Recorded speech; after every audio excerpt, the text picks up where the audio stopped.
For those of you who didn't follow the opening session, my name is Julia de Klerk. I'm an advisor in the External Action Service, one of the people who've helped bring this together and also have been involved in the drafting of the EU Global Strategy. So it's a great pleasure to actually see it being implemented and see the Jean Monnet professors so closely involved in this.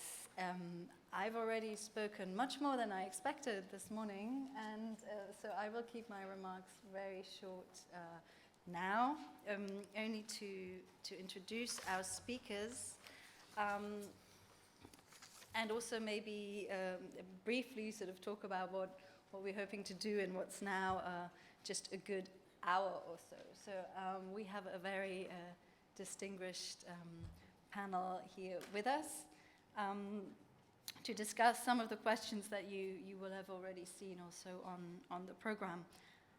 It's one of the most highly subscribed sessions. I think it's a fascinating theme for so many reasons. I think the future of global governance is something that's continuously evolving. It's maybe these days being challenged from different corners than we may have been expecting. So there's also some very recent developments that we may want to discuss.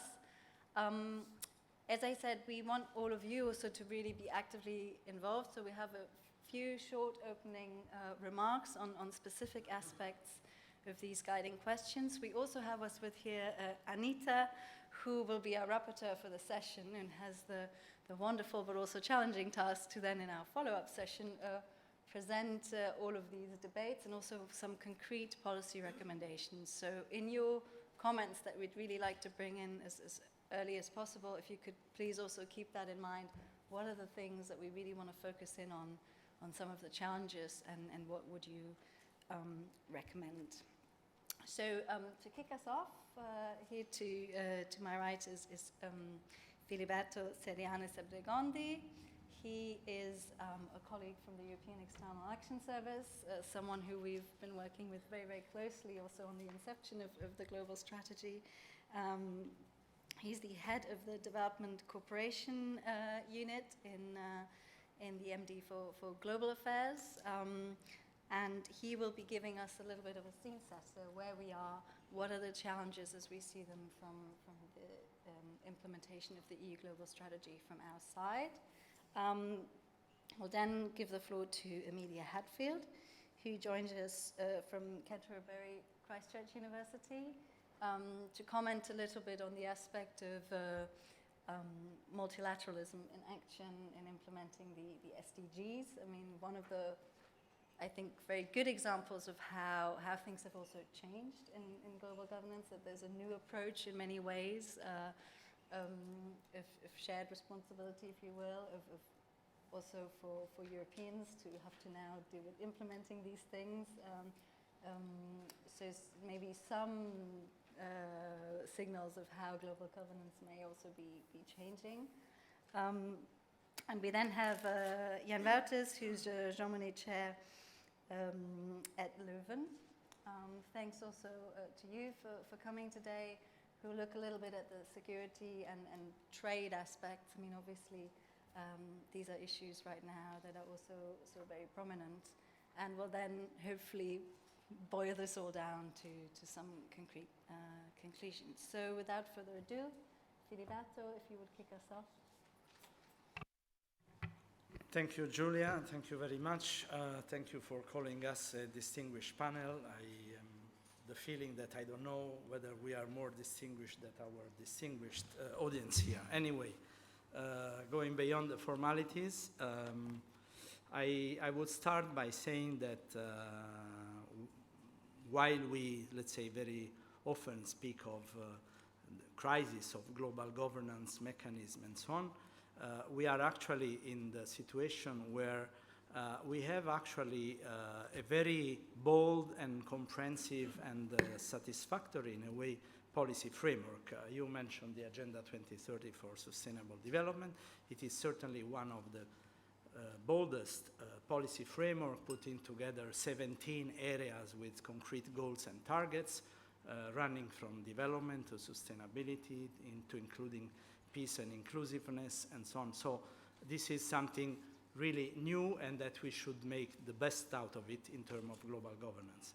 Together with that, we have something maybe less known, is the Addis Ababa Action Agenda, which is about combining all the financial and non-financial means to promote development, sustainable development, so also mobilizing the resources of the private sector, mobilizing domestic resources, mobilizing, enabling policy environment, and so on.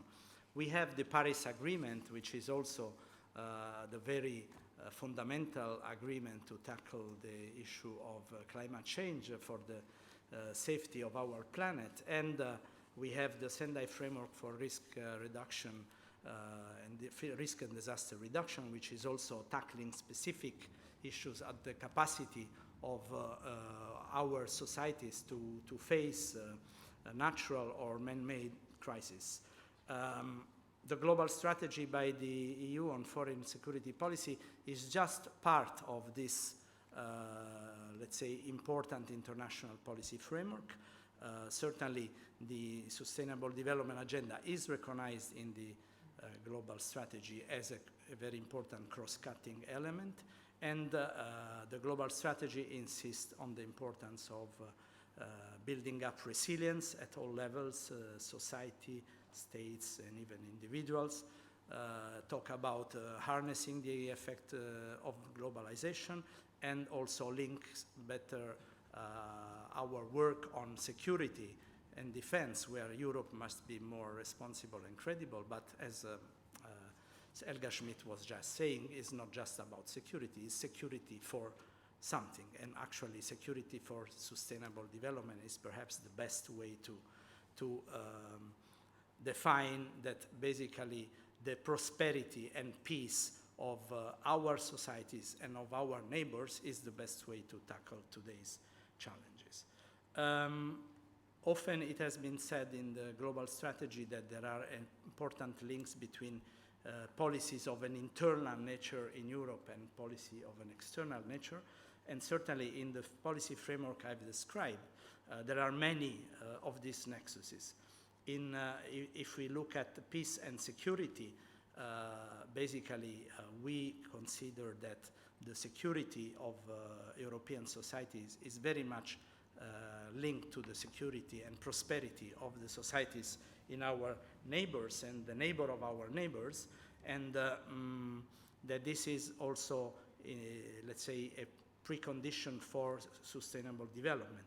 And this is why we want to embark much more in capacity building for security actors, both internally in Europe and outside. With the sustainability of our planet is the same. Supporting green economy is something that we can do in Europe as much as in the relations with the partner countries. And by the way, green economy is also the perfect example of what we sometimes call economic diplomacy, which is another way of linking internal and external policies. Basically, promoting green economy is good for the planet, is good for the economy, and is good for our companies, since a lot of the knowledge in the green economy is actually in Europe.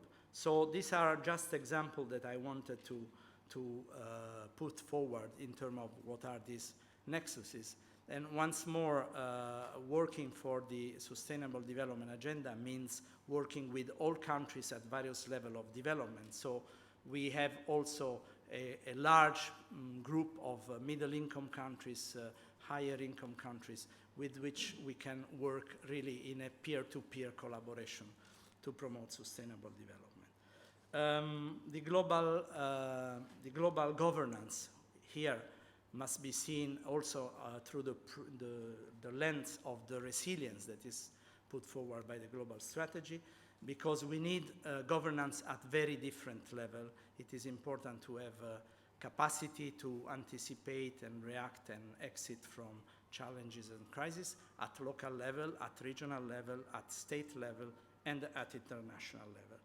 This is also why we, as European Union, we work very much on establishing partnership at all levels. Certainly, There is a call to work much more EU institutions and member states together, and we have seen this, for instance, on the migration agenda, a lot of much better coordination and cooperation between EU and single member states.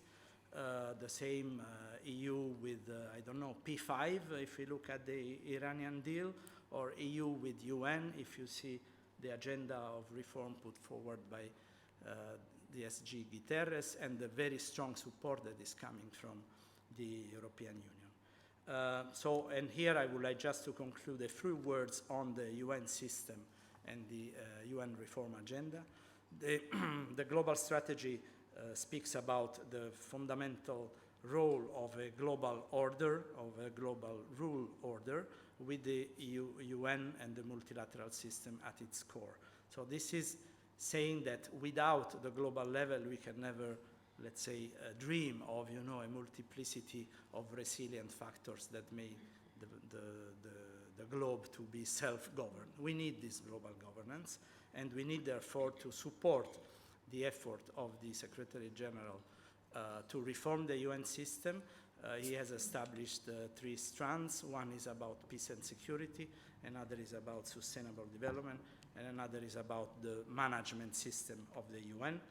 We believe that these 3 strands are very important, but they should be very much connected, each one with each other. And we believe that the important test for the UN reform is what happens on the ground. So what is really important that in every country the UN system works as one UN with a stronger role of the coordination role of the resident coordinators. And this is a reform agenda that was already present but has not yet delivered much on the ground. We need a much more strengthened, let's say, streamlined and simplified coordinated UN system.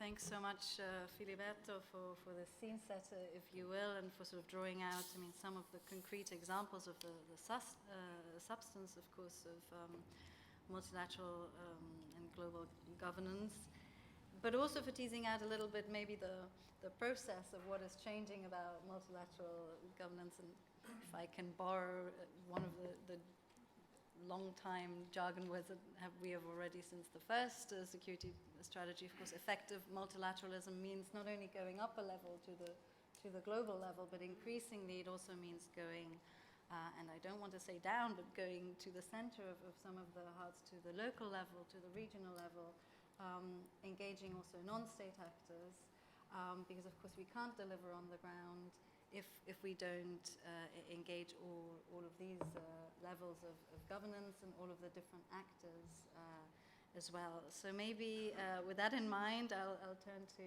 Amelia to talk a little bit more about the concrete example. Okay, thanks very much, Julia. It's a delight to be here, as ever, especially with something as slim and non-contentious as global governance and the EU global strategy and the European Union. And I'm given 7 minutes to put it all together, so bear with me. I thought Filiberto laid it out very nicely indeed. I mean, one of the key points we're trying to look at is the question of reinvigorating 21st century global governance. What is it as a concept? What is it as a structure? And trying to determine the appropriateness of the EU's role within global governance as well.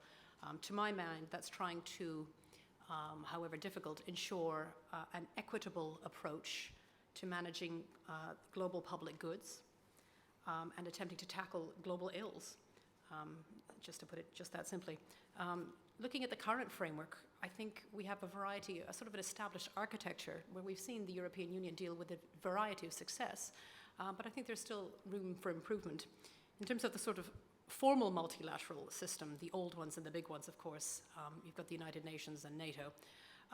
But the international financial institutions like the WTO, the IMF and the World Bank, now perhaps to some extent beginning to recede in terms of the sort of macroeconomic punch they're able to produce, possibly opens up an area for further European Union activeness.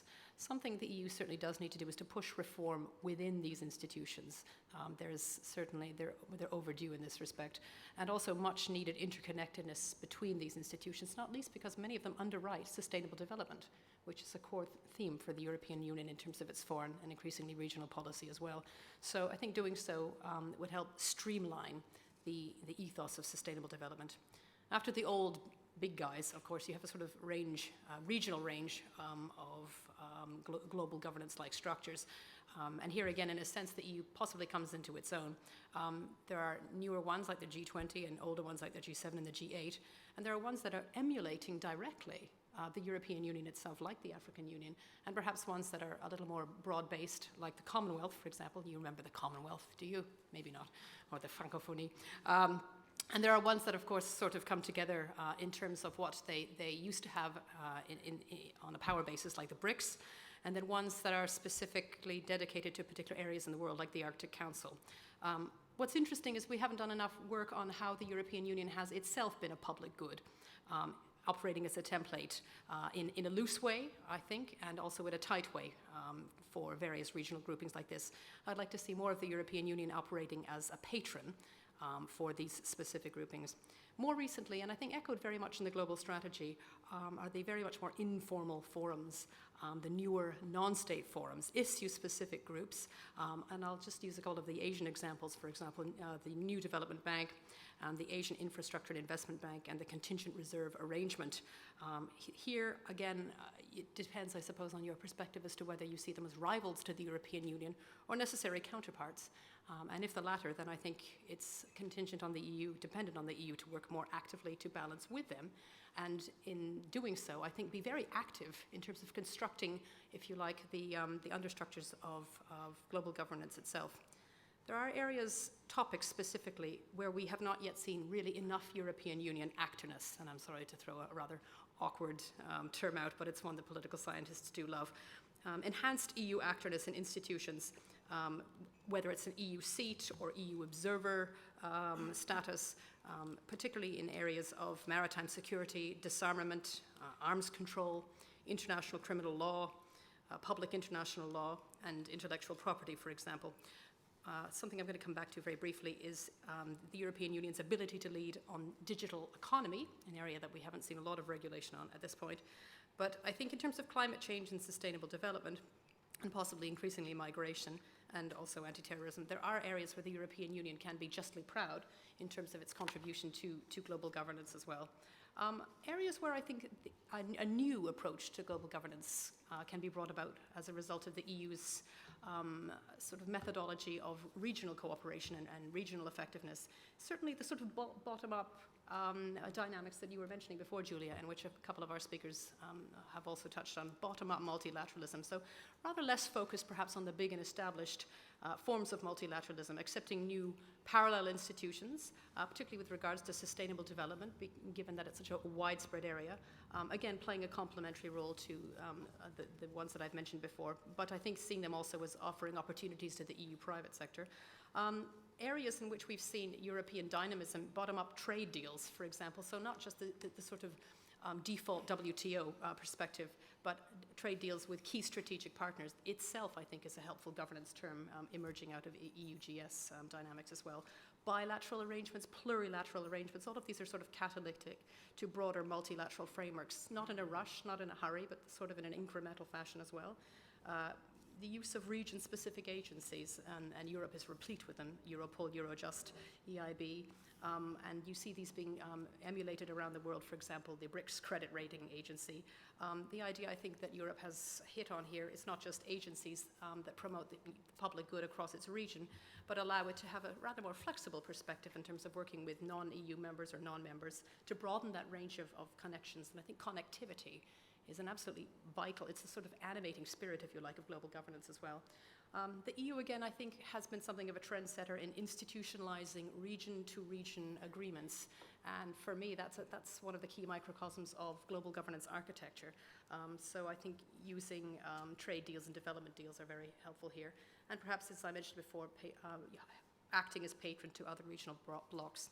I'd like to just finish briefly by looking at, I think, an area that the European Union has had a lot of success in, but perhaps needs to refine a little bit more. And it's in a sense the guiding light of DGAC, and that's of course education. Soft power and the domestic, which I think is a domestic and foreign policy linchpin.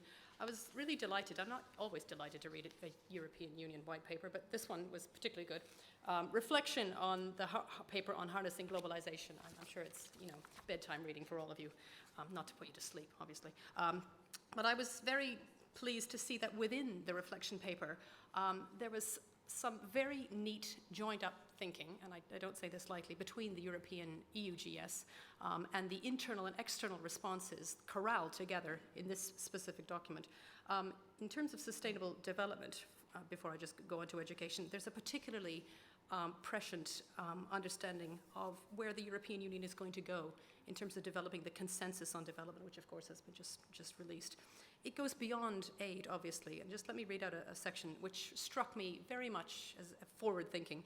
The idea of bringing together investment and trade, private sector contributions, domestic resource mobilization, the promotion of good governance, the rule of law and human rights, including a particular focus on youth, gender equality, etc., etc. The EU's proposed external investment plan is to create win-win situations by fostering sustainable growth. That's absolutely it, folks.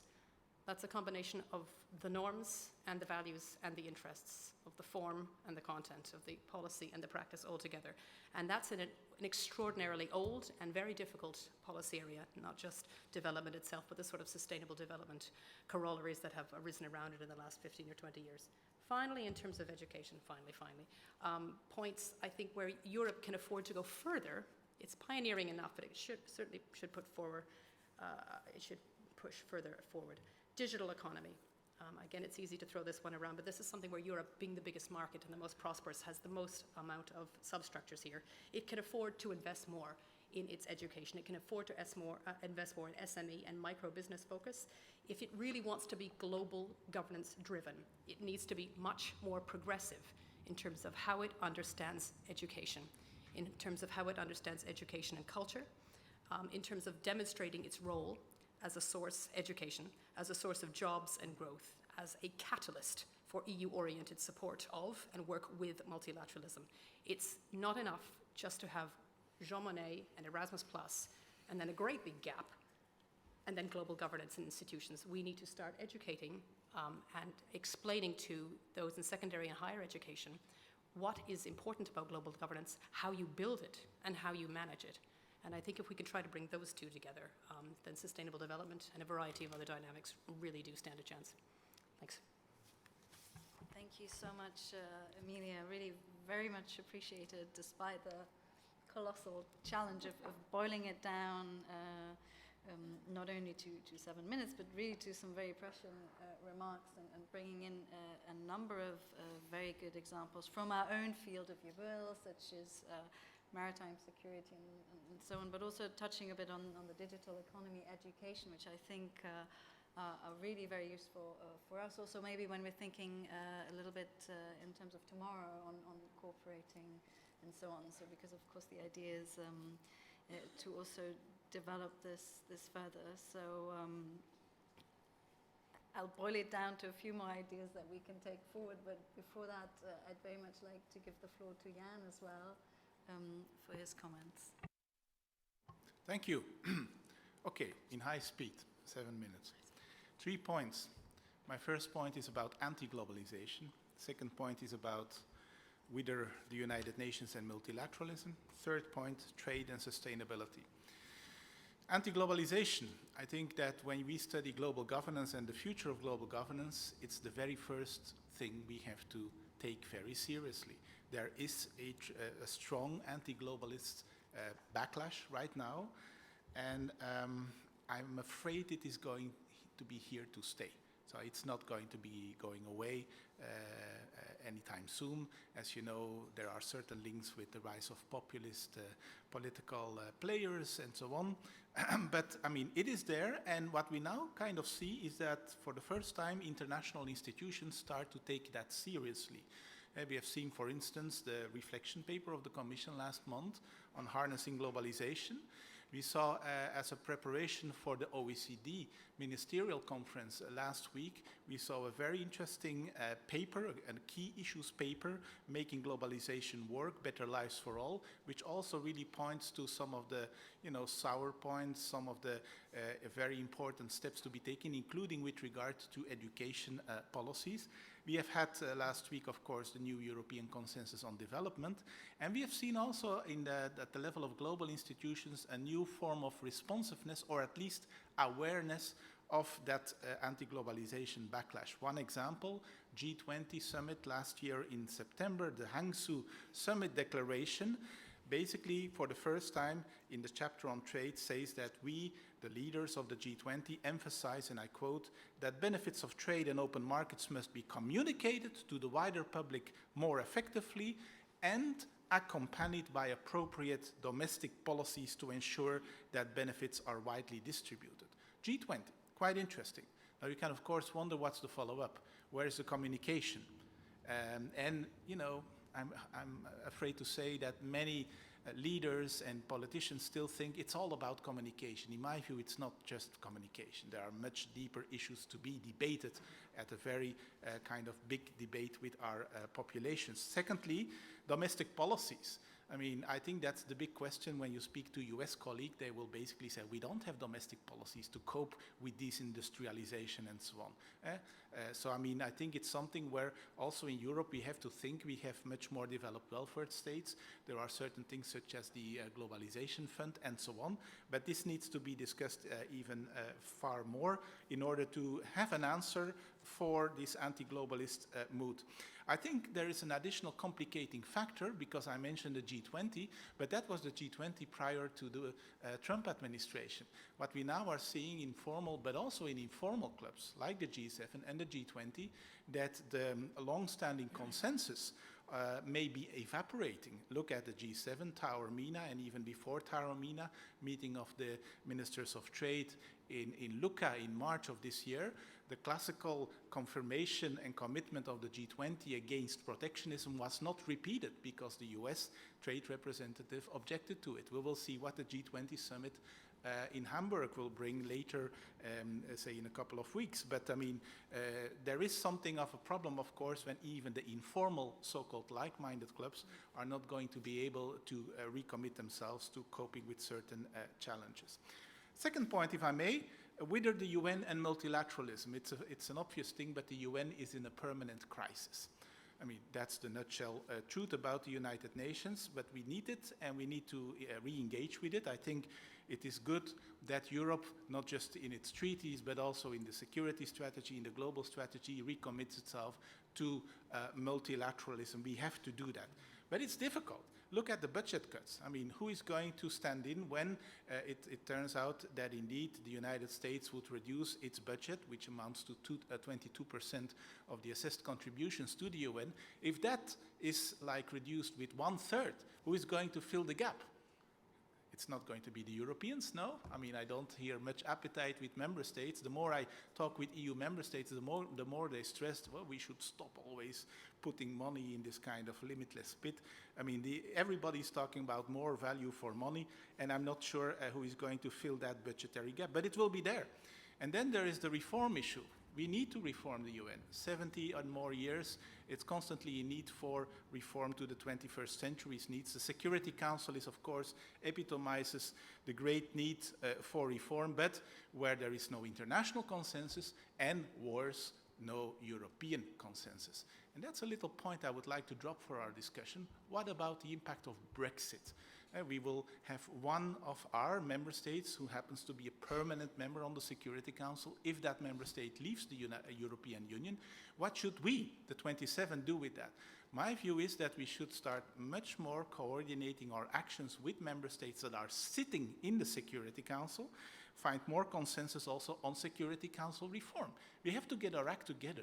If the Europeans don't get their act together with regard to Security Council reform, I'm afraid the international community will not do that either. Another thing, because we are always boasting in the world that we are contributing more than 40% to the UN peacekeeping budget. You know, in every speech of one of our EU leaders, this comes back. You should look at another reality. How much are EU member states contributing to UN peacekeeping troops? And the real figure is 3.5%. That figure is not mentioned in all those beautiful speeches.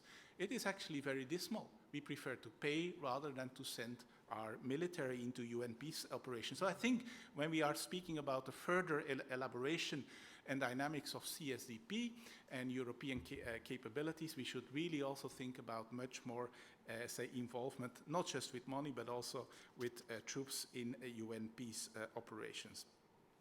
Development, sustainable development, yes, great dynamics of the SDGs, but look at the underlying institutional framework, it's desperate.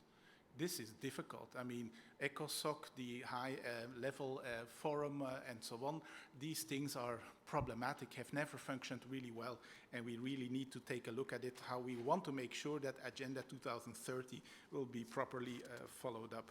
Human rights in the UN, ongoing issue. You know that 2006 we created a new Human Rights Council in Geneva with strong support of the Europeans. But look at the Human Rights Council's record. It's very mixed. There are always politics going on, and you could say that's natural for such an institution.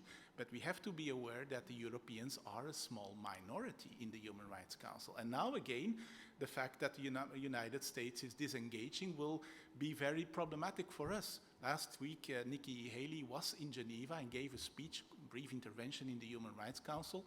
She mentioned a couple of conditions to which the Human Rights Council's work would have to, comply with. Otherwise, the United States will simply withdraw. And so there we are also in difficulties, and we should not forget that it is increasingly difficult for our EU member states to agree on their priorities in the Human Rights Council. We should also look at the internal divisions within the EU in that respect. Last, if I may, trade and sustainability. I think there, as I said, the global system is in crisis. WTO is not delivering on the Doha round. I'm afraid that even the last kind of bastion of effectiveness in the WTO, which is the dispute settlement system, is now under threat. There have been, even under the Obama administration, very strange maneuvers by the United States against the appointment of appellate body members. I'm a little bit afraid that this will not improve under the Trump administration. So the rule of law at the level of the WTO may be imperiled. That's one thing. Other thing, we know that since Doha is not delivering, many countries and many actors, including the European Union, have, of course, more than 10 years ago started to rush towards bilateral, deep and comprehensive trade agreements. And we're still doing that. And I think it's important that we continue to do that. But what has happened last year in the autumn with regard to the CETA agreement and all the somewhat, let's say, folkloristic details about what happened in Namur and the Walloon Parliament and so on, but these things need to be taken seriously. I think that if you readdress the point of anti-globalization, and if we really want to stay a prominent actor with regard to global trade governance, we should really very seriously investigate what is wrong and what our populations have started to dislike with regard to global trade. I think the Commission reflection paper is a good start. But you should compare the pages where it mentions the advantages of trade versus the one paper where it mentions that some people are against trade. I think we should just engage with the negative arguments, and we should really show them with reliable figures, with recourse to independent experts, that indeed overall trade is good for us. And then, of course, we need to engage with audiences about non-trade values. How do we bring labor, environmental standards, human rights, and so on into the trade picture? The Commission has done a lot of things in compliance with the Lisbon Treaty to integrate those elements in the new generations of trade agreements. We do have the so-called sustainable development chapters, but their enforcement is extremely weak. And we, I think, need to do some serious thinking about how to better enforce those sustainable development chapters. We have recently done a study for the Dutch government in which we explored a couple of options in that respect. Last but not least, the CETA episode and what happened with the Walloon Parliament, I think, also shows that there is the issue with regard to the need for more consultation, more transparency, and democratic oversight. It's interesting, if those of you who want to explore this further, there are two somewhat opposing declarations that have been made by academics and civil society actors. There is the Namur Declaration, which, as you can imagine, follows the line of the Walloon government, and there is another declaration made in response to that, Trading Together. And we don't have the time to elaborate that here, but I think it would be really worthwhile to see what arguments both sides are using, and both sides have part of the truth. It's not that one is foolish and the other is not. I think we just need to discuss this more deeply. For instance, when it is about impact assessments of trade agreements, we need this being done by an independent agency, and we don't just need an impact assessment ex ante before the negotiations start, but at the end of the negotiations and during the lifetime at regular intervals of a trade agreement. In that way, you can continue to show your populations how they are functioning and what is probably wrong or should be addressed and should be remedied. But this should be done by an independent agency and not by, say, services in the Commission or so. I think we really there need to create more trust with the populations. Last but not least, democratic oversight. I know the European Parliament has been given very important powers under the Lisbon Treaty, and I think it's a very important breakthrough, and we should capitalize on that. We need EU-only trade agreements. But it will not happen anytime soon because there will still be an element of mixity. And you will remember that member states like to drop that mixity in trade agreements in order to still have a rolling ratification processes. As long as that practice continues, I think we will need to find a sound and intelligent modus vivendi between the European Parliament and national parliaments. Let them work out a positive way of engaging with each other. And this is not without precedent. In the area of security and defense, in the area of the Fiscal Compact Treaty, we do have indeed nowadays those so-called interparliamentary forms of cooperation. So we can indeed tap on that with due respect for everybody's competences, but I think we need to deepen a democratic oversight and consensus on these issues. Thank you. Thank you so much, Jan, for also boiling it down to these three important elements of anti-globalization, which I think is really an important context also for our debate today. As you said, this is something that's moved very much to the forefront of decision makers' attention. It's of course a phenomenon that we've seen for many, many years, so I think it's about time, and of course it's, as you've done very well, also connected this to the other issues. So what does that mean for how global governance works, and the particular example, of course, of trade, which we've also seen here in the EU when it came to ratifying the CETA agreement with our Canadian partners. And I think there, on the last point of sort of democratic accountability and maybe also communication aspects, indeed, I think it's, of course, communication is crucial, but we need to recognize, of course, that it goes much deeper than that as well, and some of the policy challenges. And of course, it'll be interesting to see, do EU-only agreements are the way forward, or the fact that member states still have a way in. I mean, maybe that's not just to block an agreement, but also to enable actually this kind of democratic debate and the participation, and also for all stakeholders to really make that argument. And there I think we can extrapolate not just to focus on trade, but what are actually the concrete benefits of globalization, and bringing in that a bit more. I think that's maybe something that's been missing, and this kind of concrete engagement with the arguments for why some people and some perhaps rightfully, some perhaps less rightfully, see this also as a challenge to their way of life and so on.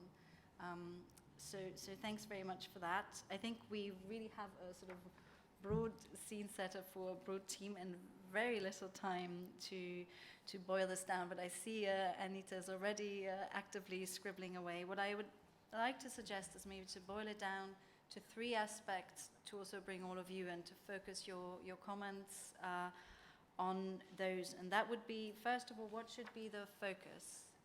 What should be the issues in driving forward global governance and more effective multilateral governance? Should we, as the European Union, be really an active driver on all these issues. And we've heard now really from maritime security to education, the obvious ones, of course, such as trade, such as climate change, or rather the opposite. Should we, given that time and resources are limited, should we focus on 2 or 3 things and say, this is the EU agenda, this is how we're going to make it work?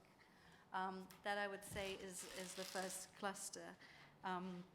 The second one, who are our partners in doing that? And here I mean both regional, Amelia, you've already mentioned that, who are regional organizations who will be our partners in driving ahead things such as UN reform, but of course also WTO, other institutions, and maybe even the G20 and so on. So how do you connect these? And then, last but not least, what should be the process? I mean, UN Security Council reform is one very obvious example that's been much debated, that in many ways isn't getting any less controversial, if I may say it that way, and more complex due to reasons also connected to what's happening within the European Union and Brexit, of course. One of our members on the Security Council actually leaving, but also due to the things that we just heard on sort of who are the actors these days and where are the fora? I mean, do we need to go into different kind of formations? How do we engage not just the anti-globalization movement, but maybe also supporters of globalization, but on the sort of non-actor level, the non-state actor level, to bring them to the fore. So if we could maybe start on the focus and the issues. If I could ask those of you who have remarks to make on those, I'll collect on those 3 and then maybe give back to the panel as well. I already see, if you could also briefly introduce yourself, please. Okay, my name is George Zestos, and I come from Virginia, United States, origin Greece. My specialization is in international economics, European integration, and everything that this panel spoke, I attest to it. I mean, you're brilliant, you're good-hearted, and you want good for Europe, for your countries, and for the world. Closer.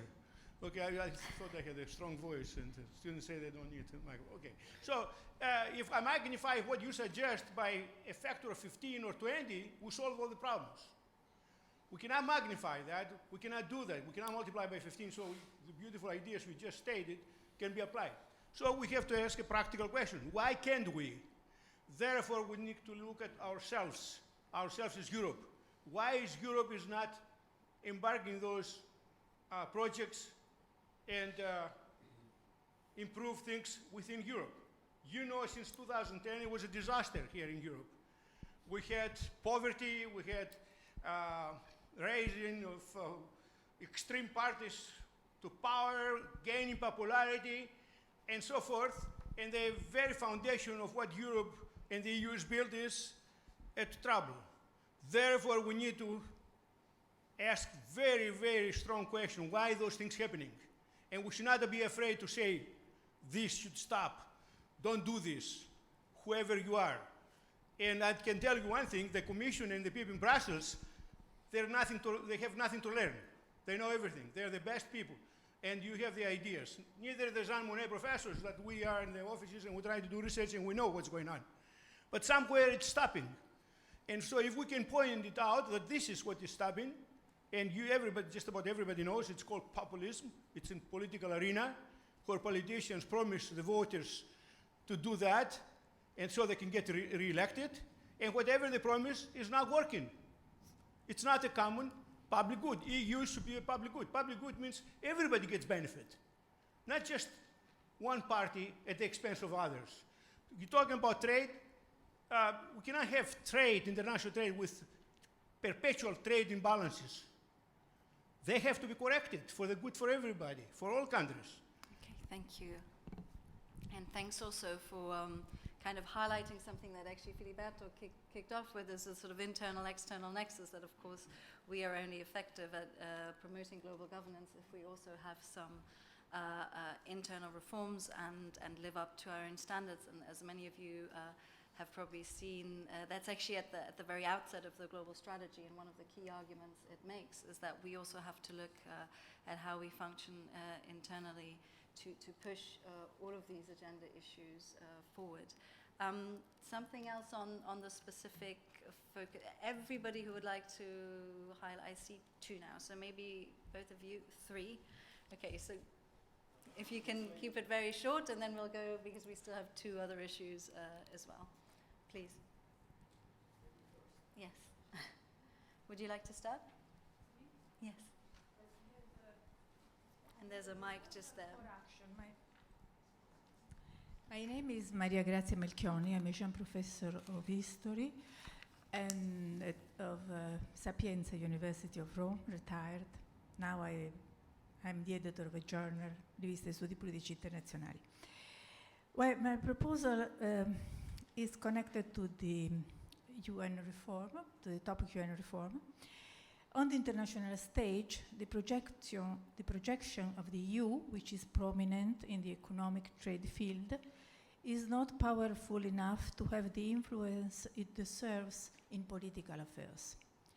In the provision of a future possibility to apply for membership of the Security Council, when reform in the UN may become feasible, there is an urgent task that could be tackled concerning the presence of the EU in the Security Council. In fact, as in the present state of affairs, it is not possible to envisage the EU becoming a full member of the Security Council, it is possible to envisage the presence of the EU as permanent observer in that body.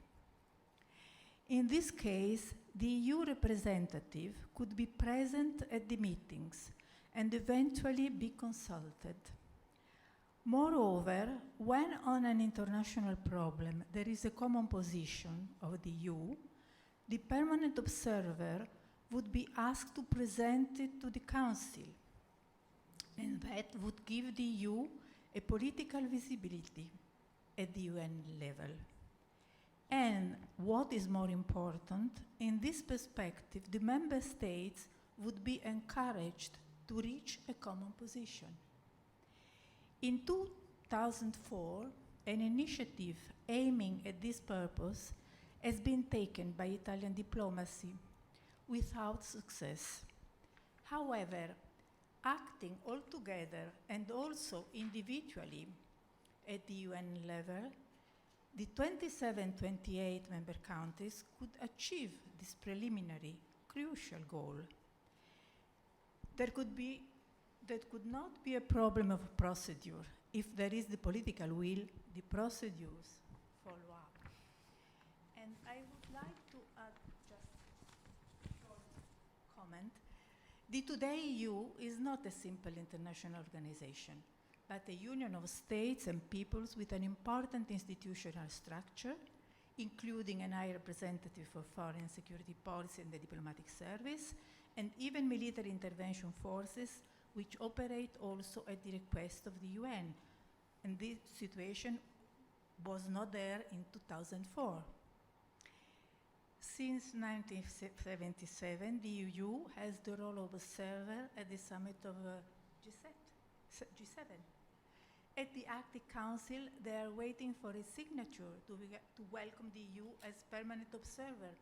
And this would be another important step, because the collaboration in the Arctic region has become a crucial issue. So why could it not be a permanent observer at the UN Security Council too? Thank you. Well, thanks so much for making this very concrete suggestion and also being as innovative about it. Okay, so 2 more here and then there as well. Oh, since you're standing there, why don't we take this intervention first, if you don't mind? Yeah, two very short points, one on anti-globalization and the other one on trust.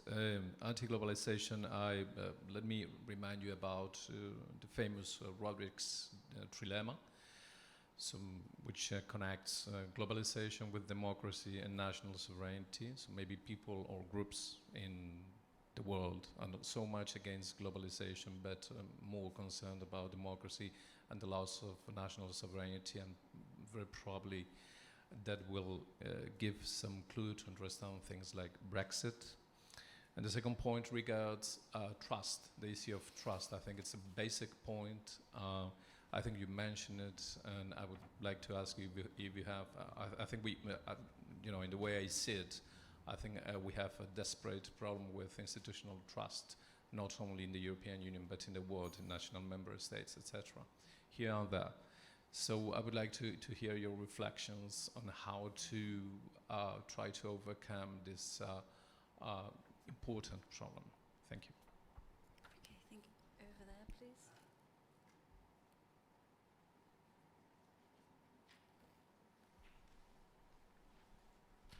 Thank you. My name is Miklos Losonc. I am from Budapest Business School, University of Applied Sciences. Before highlighting my rather pessimistic view on global governance, let me ask a question. What shall we mean by global governance? One possible answer could be that global governance is more or less equal to the strengthening of multilateralism, multilateral institutions. If we perceive this term in such a way, I am rather pessimistic whether or not multilateralism can be strengthened. For example, Russia is not interested in any reform of the Security Council of the United Nations. Or is China interested in being involved in multilateral treaties, multilateral organizations? Maybe to some extent, but basically the Chinese external economic policy seems to be, at least as I see it, different.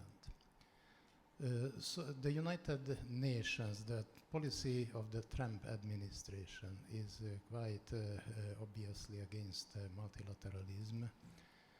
So the external constraints are rather significant. The other perception of global governance could be the Europeanization of the rest of the world. That is the transmission of the values of the European Union as it has already happened in the external economic relations of the EU, enshrined in the basic treaties. So to represent the principles and basic values of the EU. The internal constraints are also rather significant. Much has been said about the two-speed integration or differentiated integration, but I think some hopeful trends are on the horizon, and I think this kind of attitude could be much more useful to strengthen economic cooperation among a certain number of member states, and this will have some impact on global governments. I rather hope so. Another, I failed to mention the exit of the United Kingdom from the European Union, again a separate issue which should be dealt with somehow and considered in evaluating global governance. Thank you. Thanks a lot, and I think that already led us a little bit into the questions, of course, who will be our partners in driving forward multilateral governance. Of course, if you look at the issue of climate change, will it be less of the US and maybe more of China and so on? But before moving over to that, is there anyone who'd like to say anything about concrete issues that haven't been covered? At the very back, please, and here, and then if you could really keep it very short, because then we do want to touch upon those issues still as well. Thank you very much, Danuta Badrudnicka. I wanted to say that the condition sine qua non for thinking about the global role of the European Union, it is to build the European Economic Union. To build economic foundations of the European Union, because otherwise the whole structures will fall apart. If we do not have the strong foundations, as you know, we do not have economic union. We do have freedoms, we do have policies, but we do not have economic union, and it is the condition sine qua non for the role of the European Union in the global world, and for European monetary union as well, for European currency. It is the one thing, and another thing is that the European Union must be more open towards the other states, towards the international law. As we know, European Union is withdrawing itself from this role. We know here the well-known, famous judgment CADI, when the European Union said no. European Court of Justice acted as national constitutional courts act as far as European law is concerned, when they do not want to stick to the European Union law. And the European Court of Justice did the same. And then briefly, I see here two issues. One, it is the strengthening of the economic foundations of the European Union, to think about as a condition sine qua non before thinking about the global role of the European Union, and then to mere openness of the European Union towards the international law. And just briefly, the third issue is, it is a question to you, what do you think, what should be the role of the European Union? We now see this competition between two powers, United States and China, and what is the role of the European Union? Is it a kind of adaptation, or European role, the role should be, the role should be different. I mean, the role should be taken by the European Union. A kind of negotiation between those two powers. What would be the future, the role of the EU in this competition? Thank you. Thanks a lot. I think, again, we've already gone to cover the ground of the other issues. That's great. If we could have the mic, please, to the same side here, the third row from the front.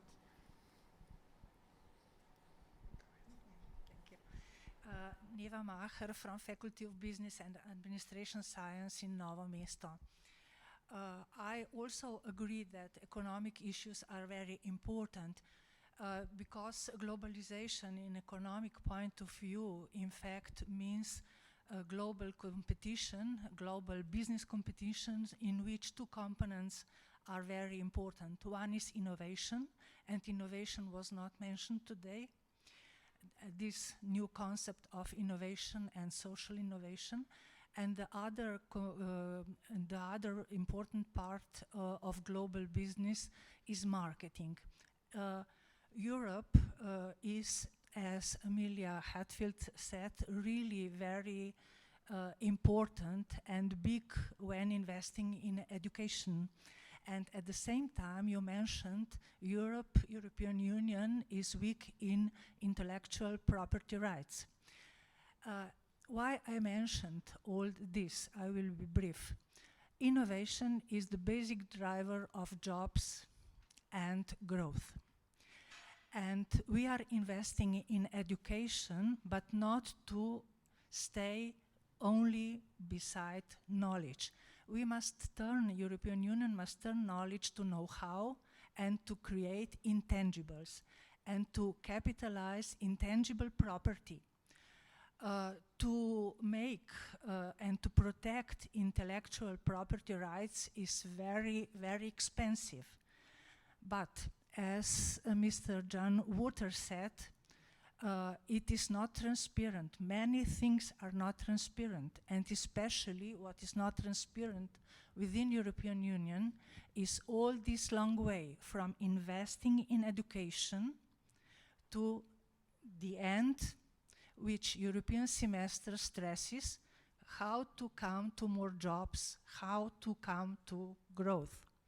And we must know that in European Union, small enterprises create over 80% of jobs, not corporation.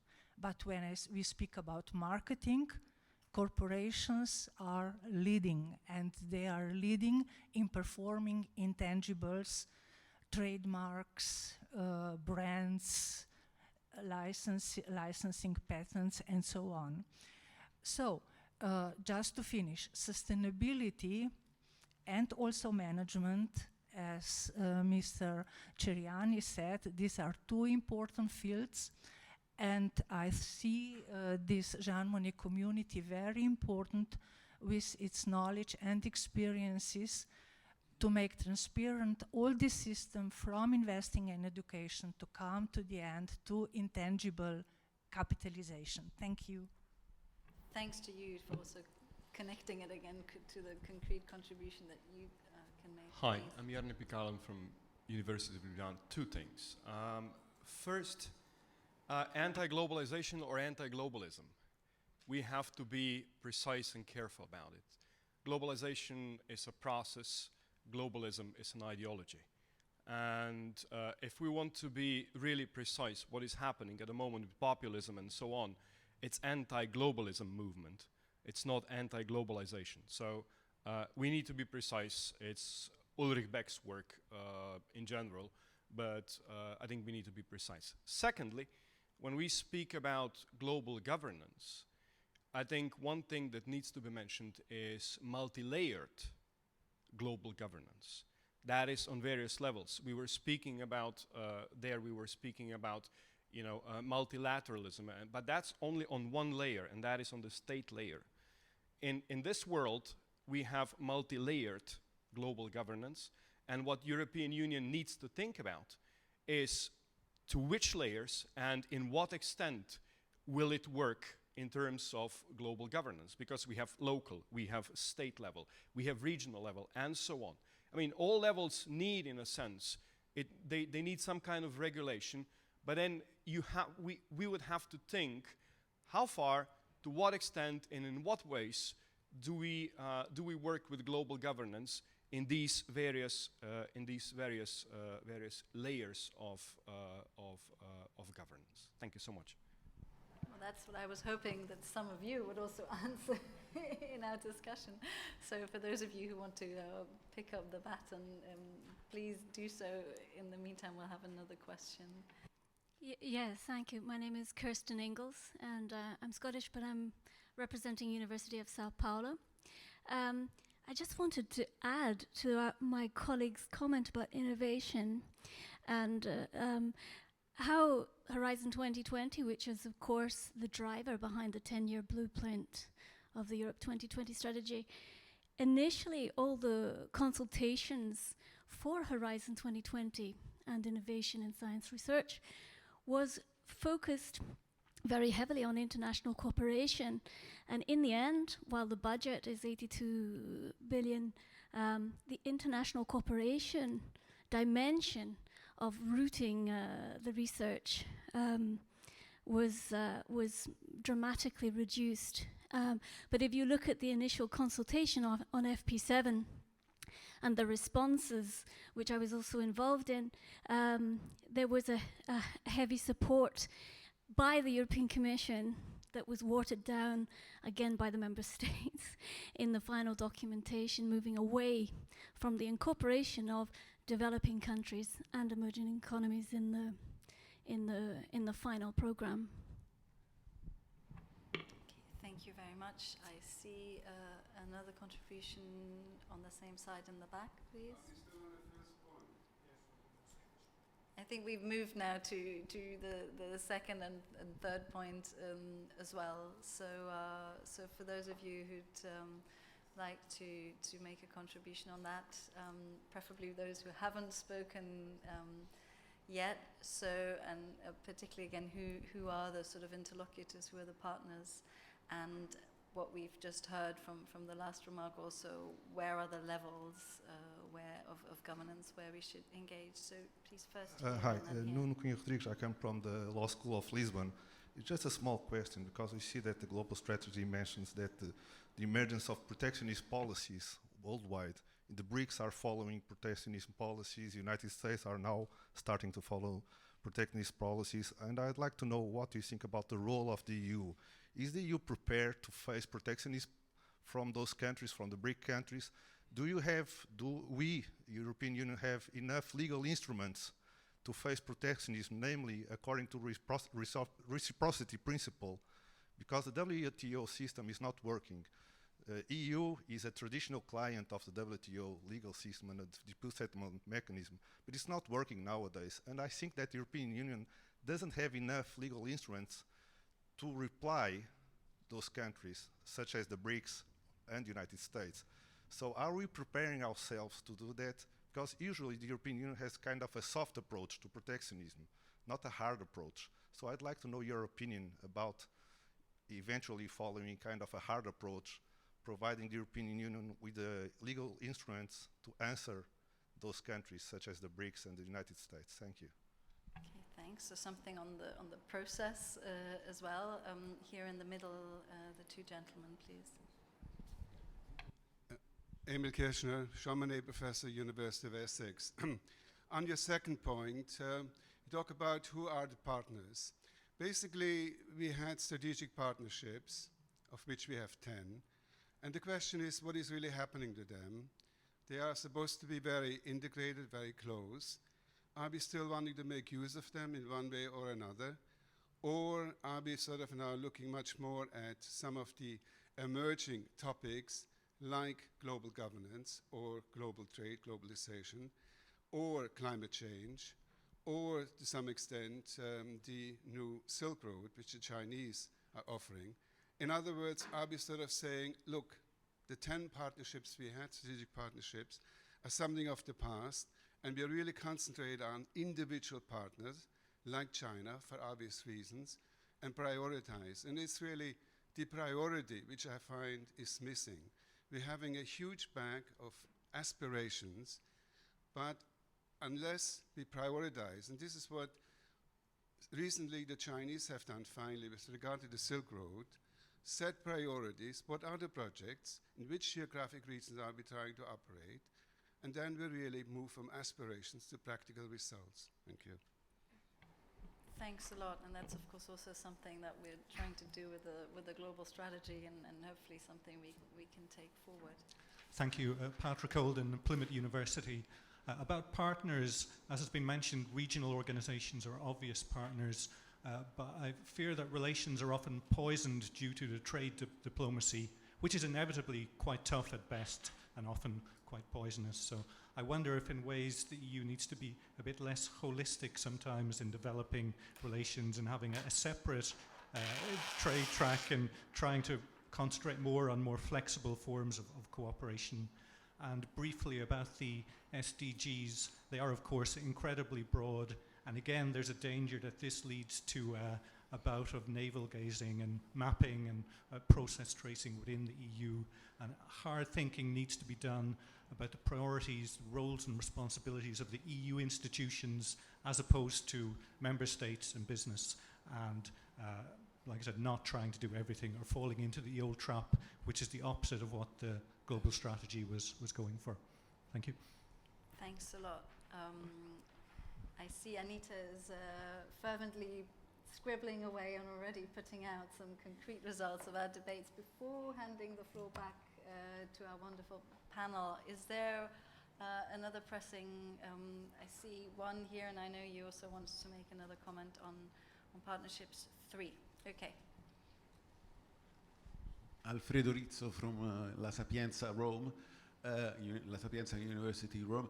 Just one question directly for Professor Wouters, a legal point regarding the recent judgment of the Court of Justice dealing with the EU-Singapore agreement.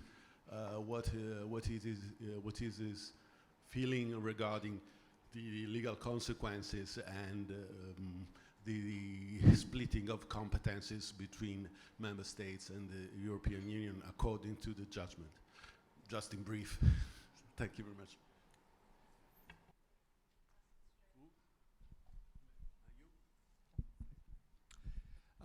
Hardy Hanapi from Vienna, economist, University of Technology.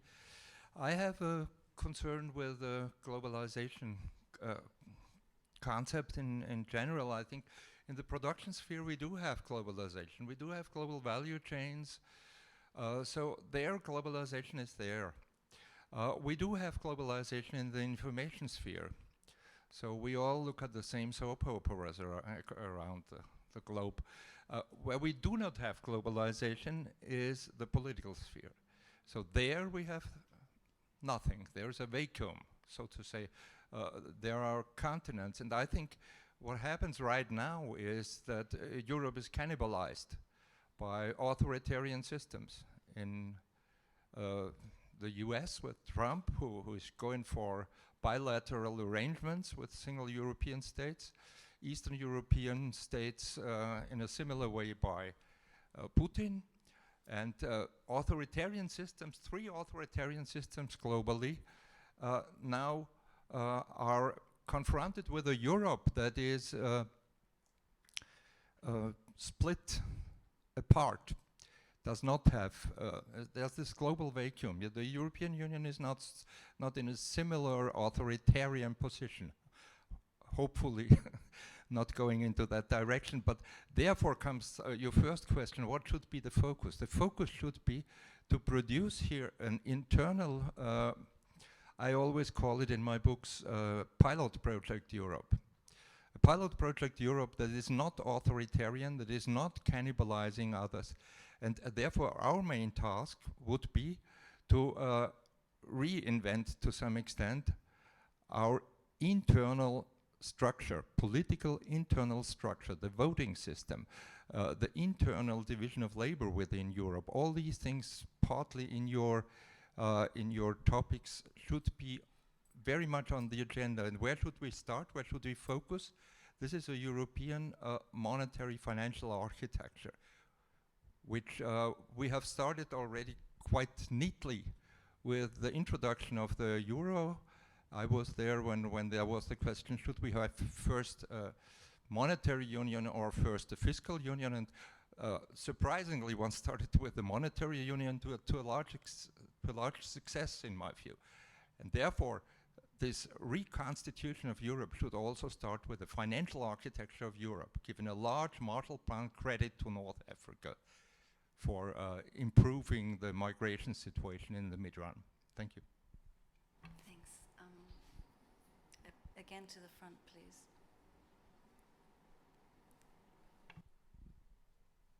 Yeah, thanks. It's a reaction to your comment and also in addition to what I just said. I think the problem is not so much whether we are before of different layers of democracy, which I perfectly agree with, but whether democracy is compatible with globalization, and I think that's the point. I mean, if we take Roderick's trilemma seriously, it really assumes that globalization is not, or democracy is not compatible with globalization, and I would like to hear your views on that. Do you accept that structure, or do you really think that globalization could be compatible with a form that doesn't exist now but could be invented maybe in the future of democracy? Thank you. Well, thanks so much to all of you. I think we've had a very broad debate, but also some very nice interconnections. I mean, one of the main things that I take out of this is that making globalization work and making it fit for the 21st century, as the global strategy proposes, really starts at home, I guess. So some of the things that we can do internally. Then maybe picking up on the last 2 comments, I mean, is democracy actually fit for globalization?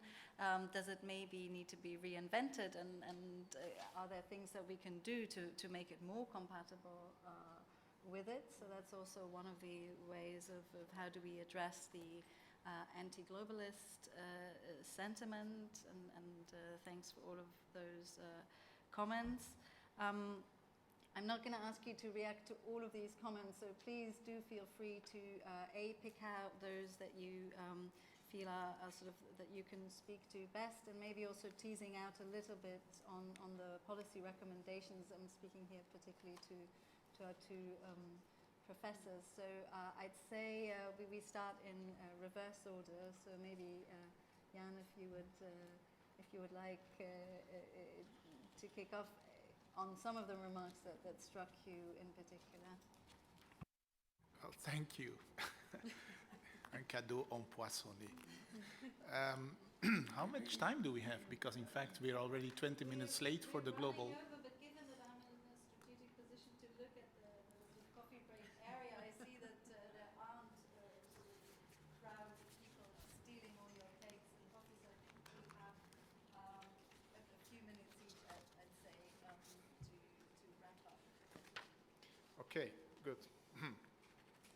Fine. I didn't see a coffee break schedule, but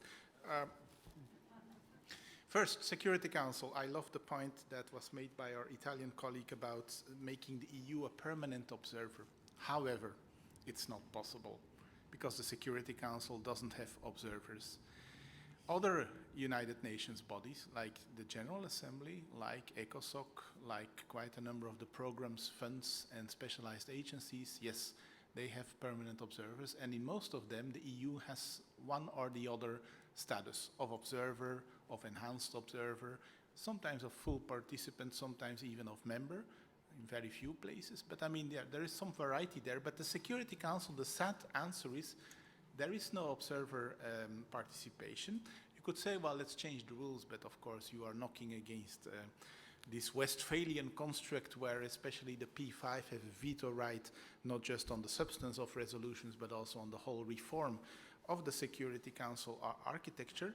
You could say, well, maybe the second best idea is what we do now under the Lisbon Treaty, because with the Lisbon Treaty, we have the possibility of the High Representative and or the EU ambassador for the EU in New York to address the Security Council when, say, there is a common position and so on. And our High Representative has been to New York. I think a month ago on Europe Day, she spoke again to the to the Security Council. But to be honest, it's a very weak position, and I have sometimes very undiplomatically called this a tourist status, because you're just visiting, you're making a point and you're disappearing again. The real talks in the Security Council are without the EU. Our members who sit on the Security Council are there, and they are supposed to share information with us, and some of them do. But, I mean, the idea is the EU itself doesn't participate directly in the works, and especially not in the important negotiations of the Security Council, because that takes place behind closed doors. It's not that beautiful room with a horse-shaped table and so on, where people can sit in the back in the audience, where you have the feeling, global governance in action. No, the real action is in a closed door behind that public auditory. So, I mean, we are not there. And then, of course, you have to ask yourself, should we be there? I would say ideally, yes. But if we are not allowed in, the fallback position is that our member states should act as agents for the European interest. That is actually a rule under the treaty. The lawyers call this the duty of sincere cooperation. It is an obligation under CFSP. It is also an obligation elaborated by the European Court of Justice. But it doesn't work always well, because many of our member states, when they sit in the security, they suddenly feel like a great power and the place of action. And they sometimes tend to forget that they're also part of the EU and that it is good to coordinate and, you know, come with common positions and proposals. But I hope, again, as I said, with Brexit and so on, there is in any event a need for us in the European Union to get our act together. Okay. All these other points, it's just too much, because, for instance, a definition of global governance, nice start, there are thousands of definitions. But I think what is very important that we sometimes forget them, because indeed here we focus on the multilateral clubs, and I think it's natural because Europe is multilateral, we want to engage with multilateral institutions and so on. But global governance is far more than that. It's about basically all the actors and all the processes, whether formal or informal, whether public or private, that have a bearing upon coping with global issues. And you know, that makes this concept very difficult to grasp, but it's actually very interesting for an actor like the European Union, because as you rightly said, Russia and China don't like that concept because it disempowers them. They like this, they want to see the state to be the central actor. Those non-state actors, those private clubs which set private standards for the global economy and so on. I think they don't like that. But, and I'm not saying I like that, I mean there are serious problems of legitimacy, accountability and so on also with private standard setters. But these are things we can engage in as European Union. I've written a couple of papers about, for instance, how the EU can engage with private standard setting processes. We have certain ways of coping with that, and some of the EU laws already refer to that. We can, in a certain way, have an impact on that. Let's not forget, because we always look at the external action, but one of our most powerful tools for international action is our internal legislation, which applies to 500 million citizens, and which is very influential for the rest of the world. So it's something, it's a kind of power that we don't, that we're not sufficiently aware of right now. It brings me to another point that was raised about economic foundations, the need for stronger foundations. Indeed, we don't have a full-fledged economic union. There are many things where we are still very disunited in the European Union. This being said, we can't afford the luxury of first uniting incrementally and then start coping with the world outside of our borders. The world is not waiting for us. It's one of the typical things we Europeans, in all of our institutional reform processes, Maastricht, Amsterdam, Nice, Lisbon, what have you, we've always been coping with our internal reforms. But I think we have insufficiently kept pace with how quickly the world around us is changing. And we've been taken by surprise time and again. Arab Spring, Syria, what have you. I mean, all the time we see like reactive policies. I remember when I was a student in Harvard 30 years ago, that Stanley Hoffman was basically saying about the then European Political Cooperation, the EPC, it is basically a reactive policy. It's some kind of, we Europeans, we deplore this, we deplore that. We have largely improved on that, and I think current CFSP, EAS, and so on is far, far better than where we come from with the EPC. But still, we are not enough anticipating. Which begs a question, if I may say so, for academia: where is the intelligence? Where is the capacity of being doing really forward thinking, really seeing the long-term tendencies? There are a couple of very interesting Commission reports, like Commission 2050 and so on. But I think overall we're very poor at that. Who has seen the migration crisis coming? I've been asking all peoples from the institutions, they were pointing to each other. Nobody basically told me who has the figures and who has been able to see migratory trends. I think we really have to get our act also together with regard to this critical think and long-term strategic capacity. Okay, well, I've already said so much. Let the other speakers say something. Thanks a lot, Amelia. Again, spoiled for choice. There's a spectrum of roles in terms of who are we and who should we engage with. And I'd like to see more work done on the choice that arises from this. The EU is a driver and a catalyst. We're more familiar with the EU as a bank, perhaps, and EU as a normative actor. But I'd like to disaggregate that a little bit. EU as a patron, a regional patron, EU as a legal facilitator, EU as a stage setter, etc. EU as a milieu goal setter. In terms of who we should work with, I mean, it's all too easy just to say, well, like-minded folks, you know, just the groups that we're familiar with, regional organizations that the European Union helped build. That's fine. I think they're sufficient. But I think also there are a variety of much, much tougher states and non-state actors out there who aren't even partners, but with whom it's necessary to work with. And I don't, for example, see really enough free thinking and like-mindedness between the G20, for example, and the European Union. There's so much more can be done there. I think that's an absolutely lost opportunity. Choice. How do we choose? This is really absolutely the core of it. Which is the cause? Sequencing. Should we start with Europe? There was a point made at the beginning. We should attend first to the problems of Europe. I get the sense we're swinging now, in a sense, beyond the critical animus of the Eurozone crisis. And I think we can afford now to look in terms of our external strength and the ways in which it can be deployed in terms of external responsiveness. And I think what's the connective tissue between Europe inside and Europe outside, of course, are EU rules. But I think in terms of making that a form of global governance, we still haven't seen that structured enough. You answered the UN reform. That was great. I was taking lots of notes. You didn't answer the trilemma thing. Oh, maybe I'll come back to that. Multilateralism and whether it is strengthened or weakened by global governance and vice versa. That's an unhappy little piece of logic there. I think we have seen some strengthening. I think we've seen the strengthening of multilateralism boosting global governance. It's generally the integrationist logic. An example would be the ICC. But have we seen, obviously, the opposite? And I promised I wouldn't use the word Brexit, being the only British/Canadian in the room. Anytime CETA comes up, I'm a Brit. Anytime it's Brexit, I'm Canadian.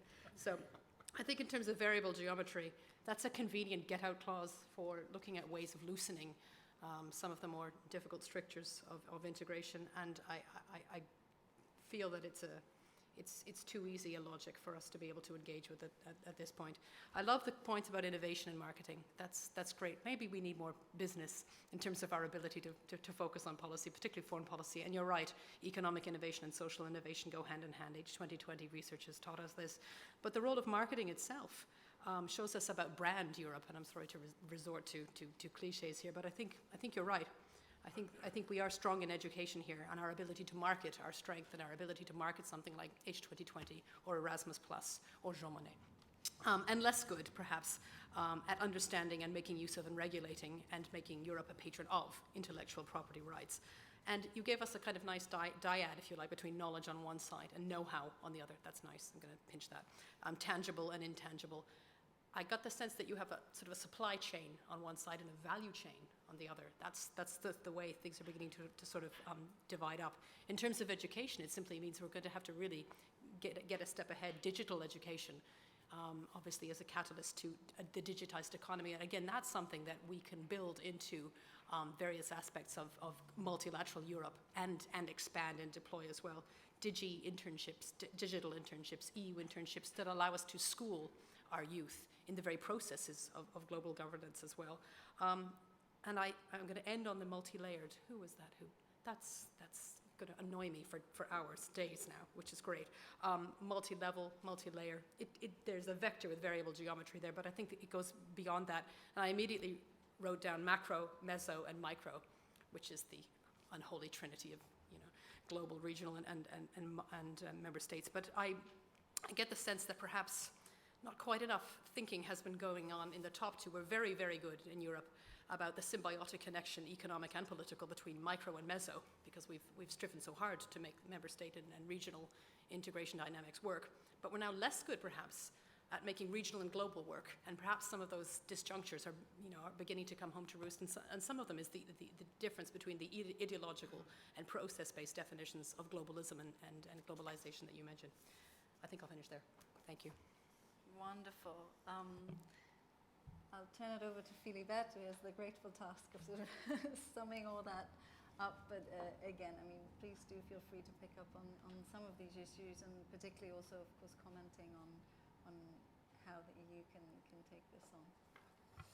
Thank you very much. I found the discussion very rich, and I believe many contributions were really of strong values, and therefore, rather than trying to give us answer and so on, I would rather say what I take back, and possibly, it will be part of our internal reflection. In terms of the global governance, I think here there were like at least three sort of poles. One is, let's say, the more traditional way of thinking that global governance through the multilateralism, the UN system, and so on, and this is certainly, let's say, a fundamental part of it.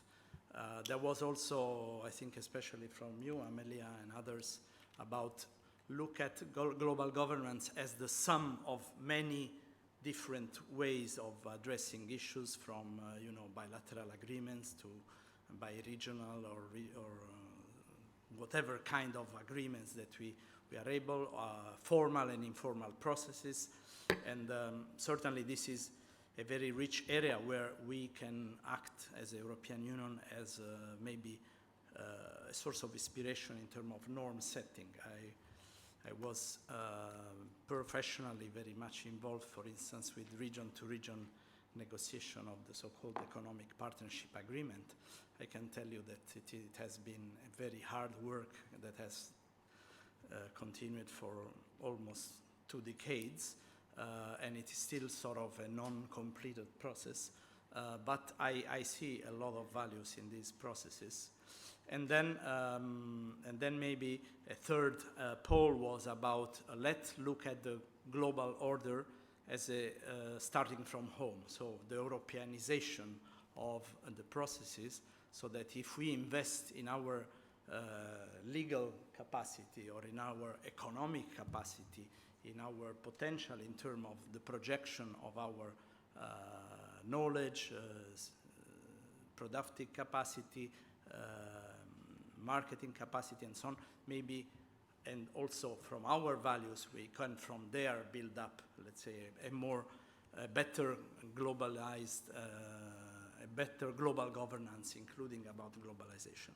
So I take that all this cannot really be opposed one to each other.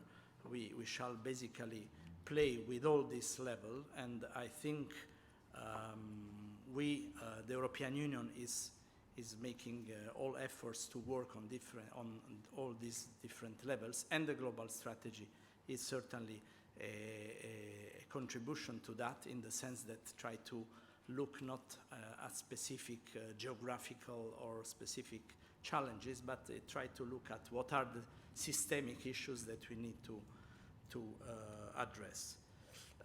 Maybe the other point was about whether we should select priorities, select partners, some partners rather than others, some priorities rather than others, or continue somehow to be holistic in our approach, trying to have relations with everybody and try to touch on all issues. I'm afraid that on this we have a sort of péché d'origine. I mean, we are a union of 27 member states, and each one of these states have inside regions, towns, and you name it, in terms of specificity, knowledge, languages, and so on. So I think this makes our strength and our weakness in the sense, but certainly I think the strength part is much more than the weak part. So in the end, I believe we don't have other opportunities, I would not say other choices, but other opportunities that really working in an holistic way and touching in trying to address all issues and working with all partners. Well, certainly we will be brought to establish priorities in certain period, in certain situation, but overall I don't think we are in a position to say, okay, now we invest on the Silk Belt or we invest on the Arctic because this is the challenge of the future. No, I think we cannot do that.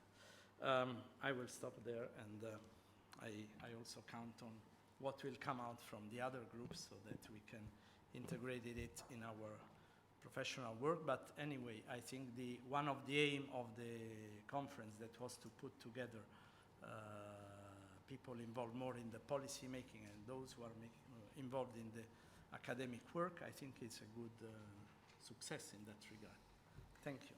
Thank you so much to you, Filiberto, and once again also to Jan and Amelia for kicking off the debate, but also really thanks to all of you to have sort of challenged some of the assumptions here, but also each other, which I think is something that we hopefully will continue over the course of tonight and tomorrow, but I hope much beyond that, because indeed it's supposed to be the beginning of a sort of longer term exchange. I also already thank Anita for having this scribbled away. You were right, Jan, it's not in the program, but we thought before we then sort of now condense all of those into some results, we'll give you the chance to at least briefly stretch your legs, grab a refreshment if you'd like, and then we come back here to hear also about the results of the other groups.